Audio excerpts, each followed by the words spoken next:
Шығыс Қазақстан облысында тегін спорт секциялар мен үйірмелер жабылуға шақ тұр. Өйткені арт спорт бағдарламасына қаржы бөлінбей қалған. Ал шығынға батқан орталықтардың жетекшілері Өскеменге жиналып, наразылықтарын білдірді. Мамыр айынан бастап жалпы 3 миллиондай қарызға ұшырап жатырмыз. Енді несие алуға мәжбүрміз, бір жерден қарызға аламыз, өйткені мұғалімдердің жалақысын төлеу керек.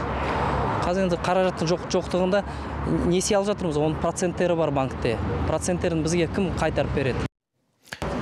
Түрлі үйірмелер ашып кәсіп бастағандар енді шығындарын ақтай алмай жатыр. Өйткені арт спорт бағдарламасына мемлекет тарапынан қолдау азайған. Тіпті кейбір орталықтар жалдаған бапкерлердің ақысын төлей алмай отыр. Оның үстіне айына бір балаға төленетін ақша да 2 есеге қысқарыпты. Осылай деп шулаған орталық жетекшілерін жергілікті мәслихат мүшелері сабырға шақырды. Олардың айтуынша бағдарлама толық әзірленбеген екен. Дегенмен бапкерлердің арыз шағымдарын облыстық мәслихат сессиясында талқылауға уәде берді. Дүйсенбі күні 22 тамызда 22-24 жылдарға арналған облыстық бюджетке өзгерістер мен толықтырулар енгізу мәселесі қаралады. Біз бұл мәселені қарастырамыз. Кезең-кезеңмен уәде бергенімізде есеп айырысу керек. Сондықтан барлық қарыздарымызды біртіндеп жабамыз.